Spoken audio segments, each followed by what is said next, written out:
Okay, good evening. Here.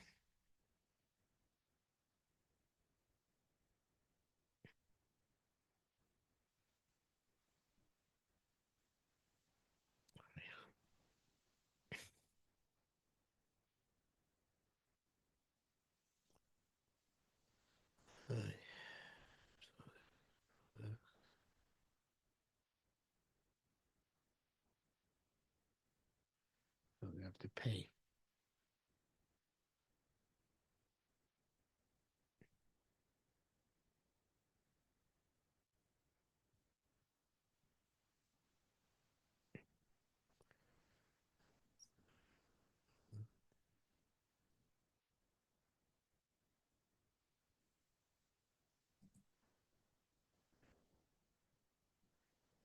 It is actually very important, very famous. I don't know, famous, but very good piece.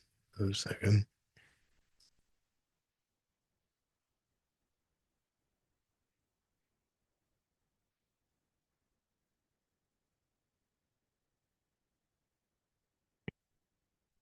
Okay, Tikkun Lakas. What fixes anger? Shini Mokum. Changing places. Oh, it's a person. Literally here means literally changing a place. Mashkasu Torah goes Ritzech. Like the Torah says, if you commit the Aveira of Ritzicha, murder. Now, of course, the Torah says murder, unintentional murder. But the point is that says we believe that if a person commits even unintentional murder, it means he had an issue with murder, and that comes from anger. Even if he did it unintentionally, evidently, there's some subconscious anger which exists within the person. It's really a psychological issue that person has, and therefore he came to that situation. So, and that's why the Torah says Rotzesh going to go is because anger is diminished by moving places. Evidently, a person's pride and arrogance is diminished when he moves, has to move about. Vayar in miklat, and the person would have to go to a city of refuge. Below Nav and Olam, the not wouldn't have to wander forever. The first murder in history, Cain, was given the punishment of having to constantly be in Golus, constantly going from place to place, but not the unintentional murder who the Torah is punishing. Because there is this concept of pachad yitzchak, which means there's something which is like anger, but not negative anger, but a positive sense of arousal for gevura, for l'shem shamayim. Gvura is kedushas, holy gvura, shetov, which is good. Kin haitzuba mirabana de rosach. It says, Chazal say that the rabbis, if a rabbi gets angry, it's ritzcha de raisa de rosach bay. It's the anger of Torah which is rising within him, and the Gemara seems to endorse that kind of anger, which is directed in an appropriate and proper way. That's kind of what Chazal say, that you're mamtik dinim bedinim. Sometimes you take something which is harsh and you change it by making it sweet, but sometimes you may take something which is harsh and you rechannel it in something positive which is harsh. That's the connection, is the allusion to that is in the Torah, where Moshe Rabbeinu took a bitter stick in order to make the waters at Morah sweet. So mamtik mar b'mar. You take something harsh and you fix it with something harsh. And he says, Zoke Eir Miklat. Eir Miklat, the Rotseach, the murderer, is supposed to be educated and trained to use his powers of Gvura, to use his anger, and channel it in a positive way, L'Shem Shamayim. In Gilad and Shechem, there are many murderers. Evidently, there was a lot of anger, a lot of arrogance. Here, Miklat, they made a lot of Miklat, much because the Makkah's test so on base. So the purpose of the Miklat in these areas was in order to teach the people. You have this anger issue. You have this. You're very easy to get irritated. You use this irritation Shemaim. And there's an interesting pasuk. It says that Rigzu Val Techto is saying in Kriyash Malamita, use your roges, your annoyance, not to sin. It was use your annoyance l'shem shamayim. Use it for the purpose of getting angry at the Yetzer Hara, getting angry at the negative, overcoming the your irritability, which could be a deficit, by using it in a positive way. To get irritated in the right places, which is very hard to do, but it's possible. It's something which a person can try and do. And the reason why they had many Orei Miklat in these places, as he elaborates, he says Hashem doesn't come to prosecute people, to be harsh on them, to come down on them. Since the nature of people is there, that they have this tendency to be murderous. So we assume that tendency can be used there for a kedusha, the rischa, the kedusha the rischa, for a holy purpose. And that is for the person of miklat. Just that when it comes, it's not channeled properly. It spreads too far. So then it manifests itself. It comes out in Tzidkas, murder, which of course is the negative manifestation of this gevura, of this gevura. Yosef. And the Gilad and Shechem are both in the portion of Yosef. And I would say today also, probably the most violent part of Eretz Yisrael is the Shomron, the West Bank, where, of course, there are terrorists galore. I think it was even worse than Gaza, although in Gaza you had Hamas, so that made it worse. But I think over the years, the West Bank was perhaps even worse than Gaza. But anyway, it's not a competition. So, but certainly in Gilad and Shechem, there was this tremendous sense of roges, which manifests itself by the Arabs in one way. And also, you see that the people, the Jews who live there, also have this drive to anger and to retaliation and to retribution against the Arabs. So there's a lot of heavy costs involved in both sides. So the and to this day, ki lo tirtza v'lo tinaf shneim hafachim kanod. Lo tirtza and lo tinaf are two opposites. In other words, the Yetzer Hara for Ritzicha comes from kina, comes from jealousy. The Yetzer Hara for niyuf, for adultery and for all sorts of rayas, comes from taiva. And you're not going to find a place which is both. You're going to have a place which is kina or a place which is taiva. You're going to have people which are more kina, people more taiva. Of course, talk about on a general level. On individuals, you can find individuals of all sorts. But the society is going to be a different kind of society. And this is based on Reb Tzadok's principle, which is that, of course, that different lands, different climates, different localities have different types of people.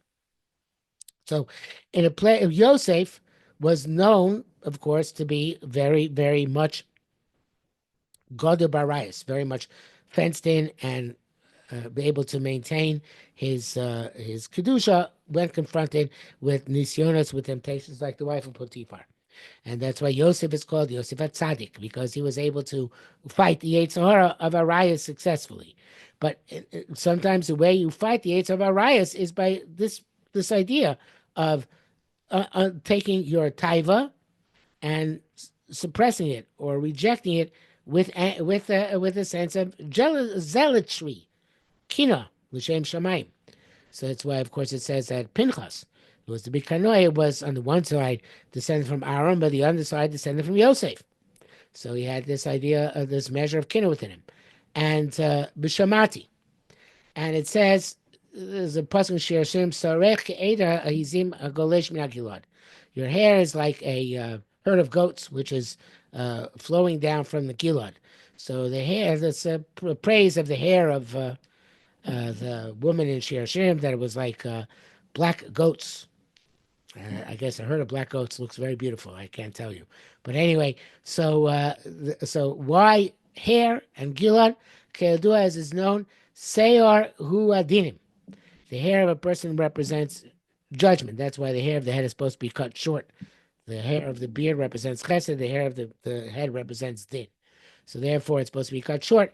A nazir, as Reb Tzadok speaks at great length in his Sefer Yisrael Kedoshim, has long hair because of his his drive to be holy and to be zealous and to separate himself from the taivas of this world. He has a special capacity to deal with dinim, to deal with the negative of din, and therefore he's told specifically to grow his hair long.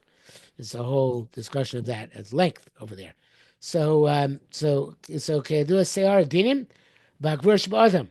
And they come, that's where they come from the head, which is from the head, the brain, which normally intellect is used in order to restrain a person, in order to hold back and check the emotion. Emotion, very powerful, chesed, is to come, and that's the hair of the head, the hair of the face, sorry, which comes from Sever Panim Yafos, from the face, which is supposed to express a person's emotion. And hopefully by Am Yisrael, the emotions are emotions of chesed. So of course, it's not always the case, but that's why the hair, the beard represents chesed, whereas the hair of the head represents din. So, Vehem Kedoshos Mehar Gilad, and they're holy when they come down in Gilad, where there are many people rotzchim, they can be used properly l'shem shamayim if they are directed in the right direction. And that's why I guess you would encourage a person who came from this place who he had this tendency towards din, towards harshness, to become a nazir. Okay, to use his harshness, the same shamayim. Zeh mashamar Achav. This is what Achav says. Hayadata kidati kilanu ramos gilad.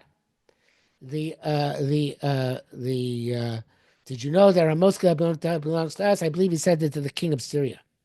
He said, so what does he mean that it belongs to us? Achav, who's a big Russia, he knew there's nothing he can't fix in what he did wrong in this world. Just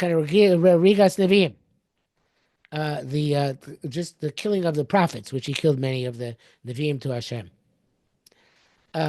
Ramos Bigilad Miklat. So, and Ramos was one of the Arei Miklat.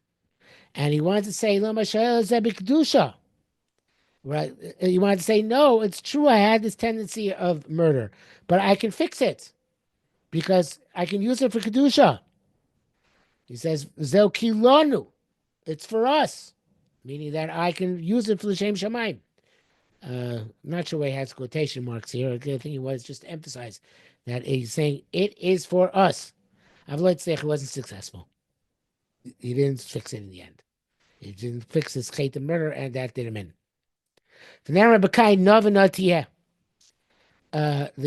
By Cain, it says you have to constantly be goes. He didn't have an ear mikla because ear mikla is only for Bnei Yisrael. Although the truth is that he didn't have an ear mikla because I think he deliberately murdered. So I don't think that ear mikla would have been appropriate in this case, unless you say that Cain, because he was the first murderer, he didn't know he was actually going to kill Hevel when he beat him up. Which is, there's some indication that Chazal, but I don't think that's the point. I think the point is that he really was not capable of being fixed by an ear mikla because he killed deliberately. So therefore, he had to be just in goals his entire life, if not be killed as a punishment, at least be in goals his entire life. But anyway, he says not that way. He says only B'nai Yisrael, only B'nai Yisrael works. Okay, so now that's the tikkun for kas, is to change places. And it makes you more humble, it makes you less arrogant, and makes you able to, I guess, channel your anger when you're not so arrogant with Shem Shamayim. Especially in the Miklat itself, which obviously had tools for that purpose. But tikkun l'taiva, how does a person fix his taiva? Shinei ma'aseh. He has to fix his deeds.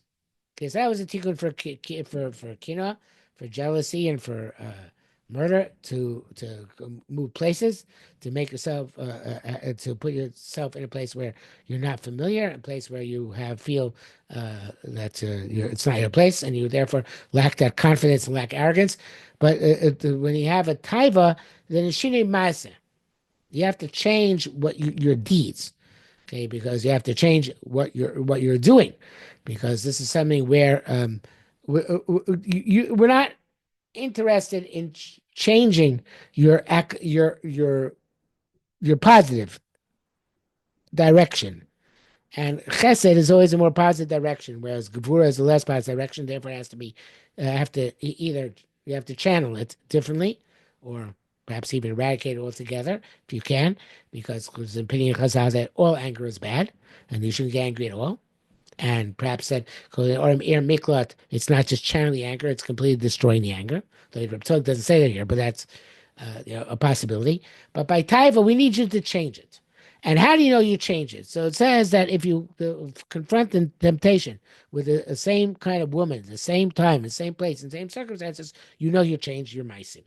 So a person has to work on their activities, that their activities not bring them into contact with this taiva, inappropriate taiva, and then a person can eventually focus their channel, their extending towards other people in a positive way, and then that will actually indicate if they come to a certain similar situation again and are safe from it that they present nitka, that means they fixed what came previously.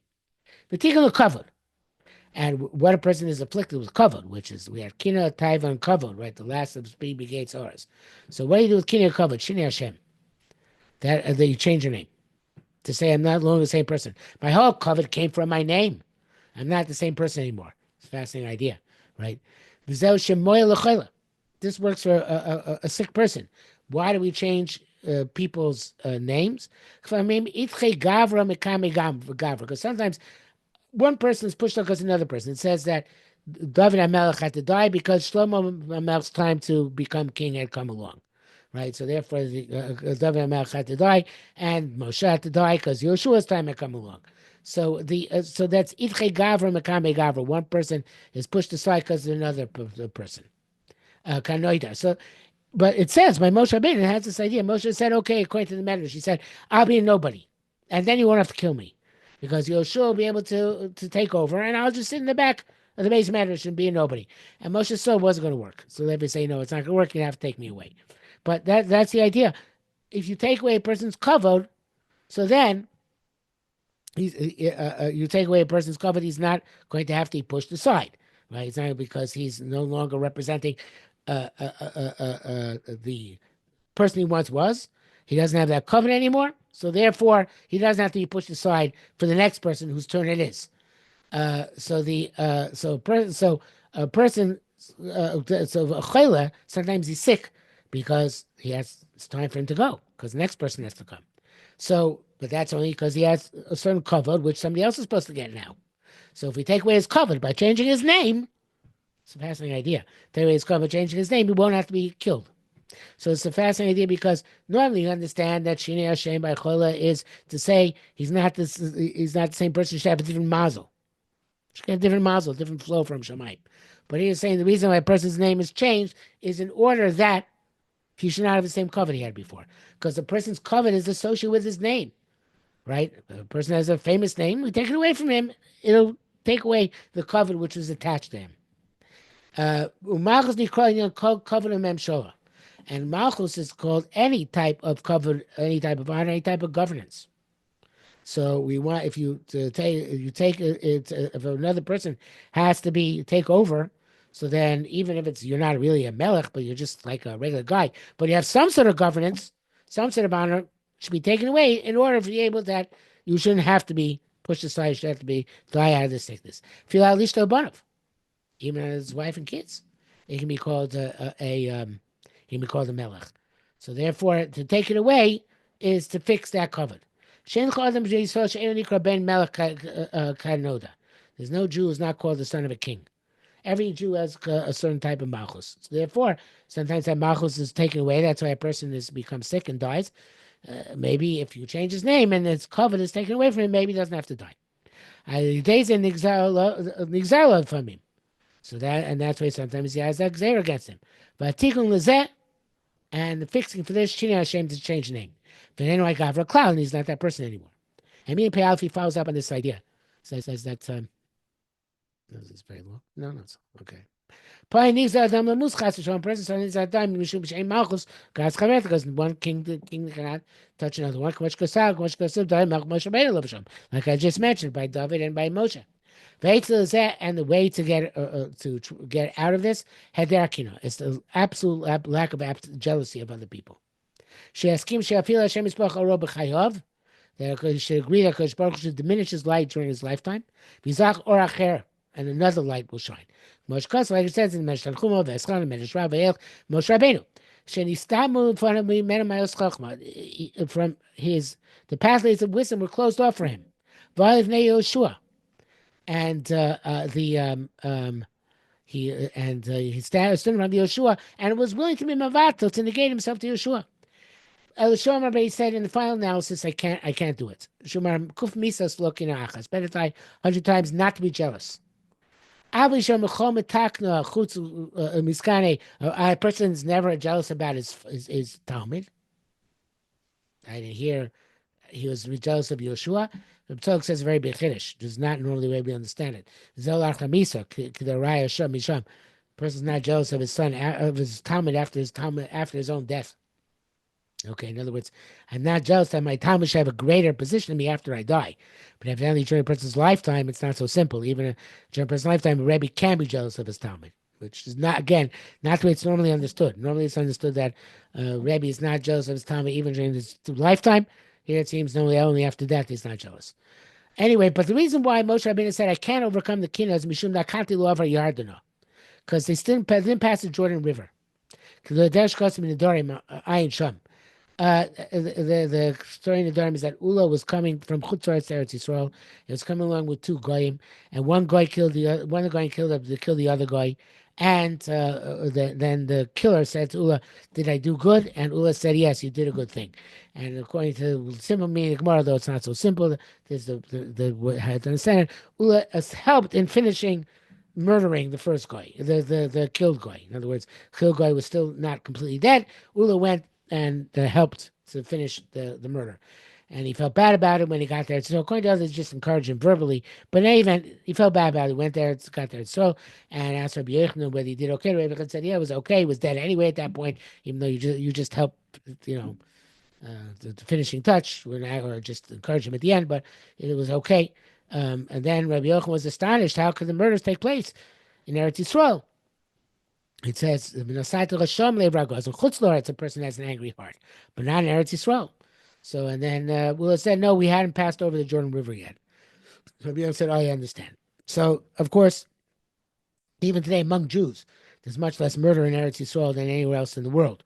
There's very low murder rate, actually anywhere else, but in many places, very low murder rate.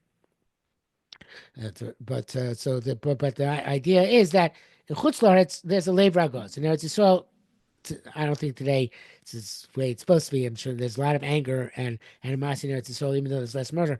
But as Rabbi Yochanan was saying, the idea of Lev Ragos, of an angry heart, is a Chutz La'aretz midah, not an Eretz Yisrael midah. So it says that, and therefore, Moshe Rabbeinu saying, in Chutz La'aretz, I can't do it.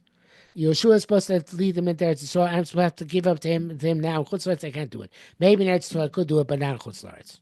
Chutz La'aretz, it's not possible, even for Moshe Rabbeinu, to overcome that final little bit of kina, which is an amazing thing. Because kina comes from an angry heart. A person connects to Kedushas Eretz Yisrael, even today. Every person has 4 amos in Eretz Yisrael. We don't know where they are, but every person has 4 amos in Eretz Yisrael. Every Jew, at least, right? Every Jew who's descended from Jews, right? Not a ger, but every person has 4 amos in Eretz Yisrael. And also a person, a person has finished Eretz Yisrael because every person has a right to stand in the Beis Hamikdash, even people who are gaming. And that's, he says, an amazing statement which Shlomo Melech makes, that everybody should dive into Hashem through Eretz Yisrael, even the Chutz La'aretz. Why? Because all Jews have a portion of the Beis Hamikdash where they could stand when they came to the Beis Hamikdash. So therefore, even today, if you have feel a connection to Eretz Yisrael, he says, it can diminish your anger. It's an amazing concept. Okay, I don't know if it actually works, but that's what he says. Yuchal can accomplish this. It says it's like this is revealed to me in a dream. It says that in order that you have longer days. It says Rebbe I forget it says that who said this to Rebbe. Somebody said to Rebbe, you should reach half my lifetime. Avukulu, but not my entire lifetime. I forget who said it. The Haboyim Achrecha Be'ema Yiru, because the people after you should graze animals. Something who had a very long life said this to Rebbe. He said, "Listen, I'm not the Nasi, right? So therefore, I can live a long life, but you're the Nasi. So you should live half of my lifespan, not my whole lifespan, because you have people after you, kids, who have to also get to be Nasim, right? Uh, the not to be shepherds. Chagam Amar Reish Lakish Perkam David Azara says in Moab was saying now for our forefathers who sinned. We have to give yashkoach to our forefathers that they sinned, because otherwise they would live forever and we would never be able to make our mark in this world. I ain't shum. See there, amazing statement Reish Lakish makes. It's necessary for them to sin in order they should die, in order we should be able to make our mark, because everybody has a mark to make in the world. Shem Yisbach Shneim Yachad. So Hashem says, "The mind you be making be maybe nechem." You should have a long life from your kids too. How can that be? It's a contradiction. If you have a long life, it's going to contradict your kids' life. Their life won't be significant. So how's it be? How can the mind you be making be maybe nechem? Bechem shar. Harei zechison lebanim. Rak yimei shemayim lords. He says that that is it says the mind will make a major nechem al the mashen ishba Hashem say will say tzlem ki mei shemaim al arts shekayamim leolam. So it's like ki mei shemaim. What's it mean ki mei shemaim? So it says the heavens are there forever, right? Kol kapayim iskasim bavim. Sometimes they're covered with clouds and they're falling in the dark. Veini rakir b'taros. You can't see the sky and its purity, even though it's there. Avozeu rak b'adama, but that's only on the ground. But the point is here too. How be reminded we mechem we made nechem? If it's kimer shemaim lords, if it's like the previous generation, the older generations, sometimes they're covered up, and even though it doesn't diminish them internally. Moshe may not be diminished internally if he gave into Yeshua. David will not be diminished internally if he gave it to Shlomo, but even so, I think he's saying that that's how it can work out. Which the older generations have to make room for the younger generations. How do they make room? By being covered over, so to speak, by a cloud. And if you can do that, if you can accept that cloud and let the younger generation shine, then you can both exist at the same time.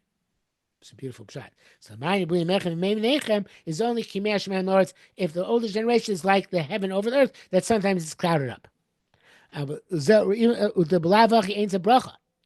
Because otherwise, if the older generation can't have that cloudiness to it, it's not a bracha because they're going to be jealous. Mekuf Misas looking out because there's 100 debts and not one jealousy. So therefore, he's saying that a person, in order that he should be to survive a gzeira, that he's supposed to die, he has to diminish himself, make himself a cloudy, make himself smaller, and not be mekane, not be jealous of other people. Okay, that's a tremendous avoda, and I think for me personally, it's a very hard avoda to remove from myself jealousy. I'm tended to be jealousy. I think I have the name Yosef Gavriel, which is the malach of Gevura, and Yosef is Gevura, and the tendency of jealousy.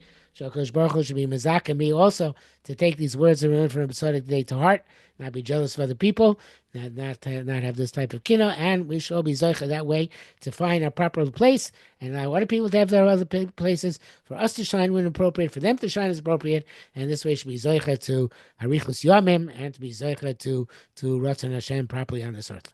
Shkoyach, very nice of Tzaddik today. Have a great. I'm not sure referring to. Can you explain this, please? I think I just explained it. No, what do you want me to explain?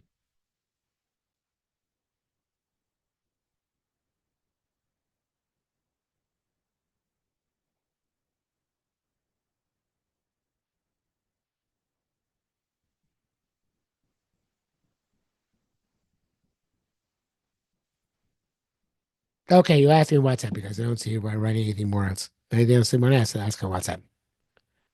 I said so about me personally. I'm not sure what's it's just my own mitos.